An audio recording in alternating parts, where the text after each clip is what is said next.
Hey internet. This is kind of awkward. Every Monday I'll be posting videos on my channel, so please check back every Monday. Subscribe if you want. I got a few more subscribers. I want to say thank you really fast to everyone that has subscribed. Hell yeah. Today I want to tell a story. Throwback Monday. A tale that happened a few years ago. It's true. It did happen. A prank that, though completely inappropriate, was quite good.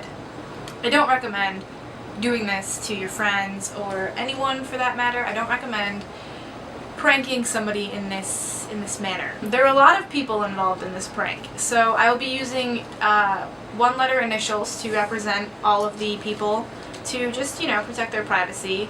This tale takes place 2011. I was in the 11th grade. My friends and I had crammed ourselves into a vehicle, a Jeep Liberty, which holds, 5 people. We had roughly 7 people.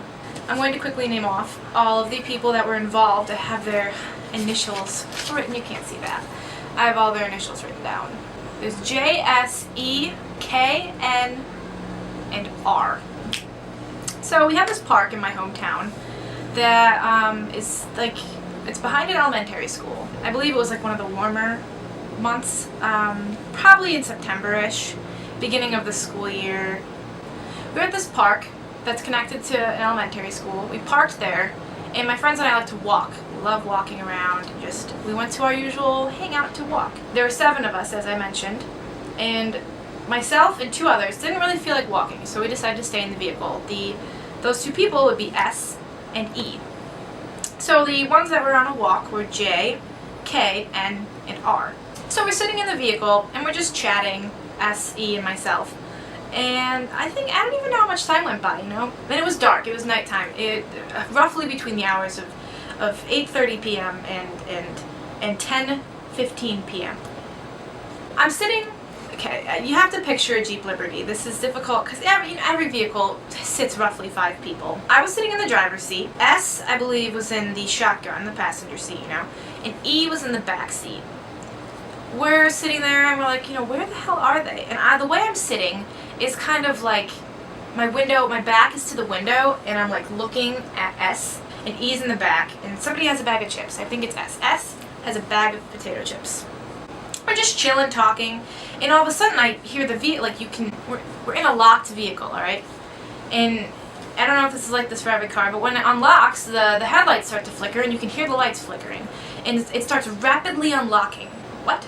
So Jay comes running up to the car, and she's like pushing me. She's like, we gotta go! She's like pushing me. I somehow get in the passenger seat. S gets in the back seat. I migrate to the back seat. E sits in the front seat. Somehow we all had flip-flopped. A football coach couldn't draw out this situation if he tried. So Jay's in the front seat. S and I are in the back seat. E's in the passenger. I am befuddled right now, to say the least. I don't know what's happening. Nobody knows what's happening. So she explains, after we are all like, what the hell is happening? What the f is going on? They're walking up a street. I think one of the key parts to a good prank is using a landmark in your description of the prank. She describes a house that is creepy, and there's a lot of land next to it, being from upstate New York, land, trees, nature. She says they're walking past the house, and this man comes out and tries to take them all. Four lady women. And R was carrying the keys. R wasn't old enough to drive. I think the only people that were old enough to drive were myself and Jay, but Jay was driving. She said that R had the keys, and they were walking, and the man came up and tried to take them. And R threw the keys at Jay and just told her to run. And she didn't know what happened to her, and K and N just like, they're gone. They're taken. They're gone. Everyone was taken except for Jay. So she's in the car. She had the keys. The keys were thrown to her, and she's in the car. So our first clue is obviously call the fucking cops. And my first question, of course, was, is this a joke? Tell me right now if this is a joke or not. And she was like, no, I swear, this is really happening. This is not a drill.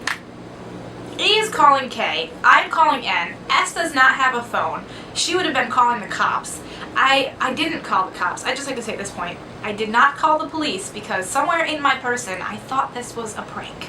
We're driving around the area in which it happened, I think we drive around it maybe twice. And I'm bawling my eyes out at this point. I'm freaking out. I call like 20 times. E is like, I don't know if she was crying, but she was just freaking out, calling K. Nobody was calling R, because, you know, S would have been calling her or the police, and S the whole time is like, call the cops, what are we doing calling the cops? So Jay's like, I'm gonna go back to the park, you know, maybe they went to the vehicle, and the vehicle's not even there anymore.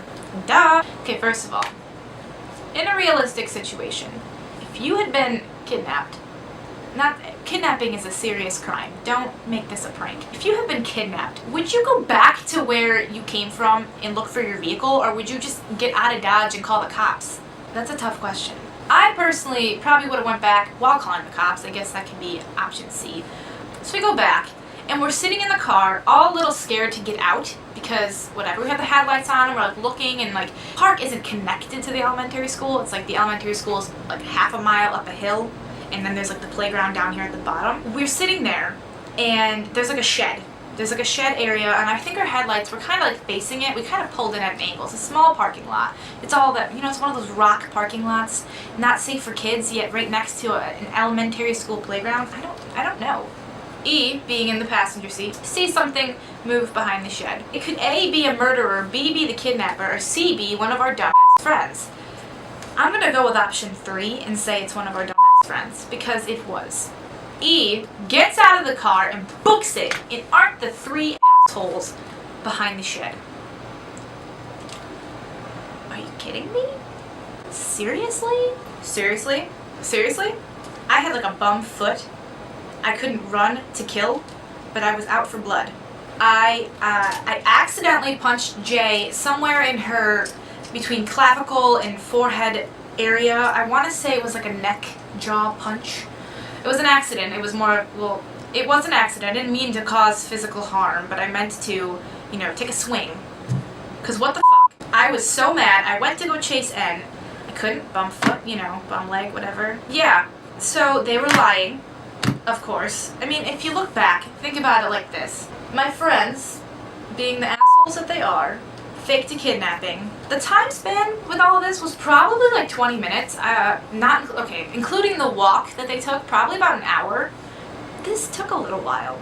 Jay explained, you know, later that they were literally at the edge of the parking lot, and then gave Jay the keys, and she ran to the car. And if we were paying attention to where she had been coming from at all, we would have seen them just standing at the edge of the parking lot, waiting till we pulled out so they could go hide behind the shed. Don't try this at home. Prank your friends with like water balloons. Don't fake a kidnapping. It's a serious crime. But I have to give it to them. It was a good prank in the sense that it fucking got us. And we still haven't gotten them back for it.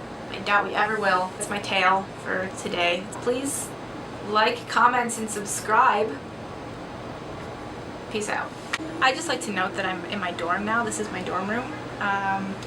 So I'm quiet because I'm awkward, and there are people yelling in the hall. There's New York City behind me. Anyway.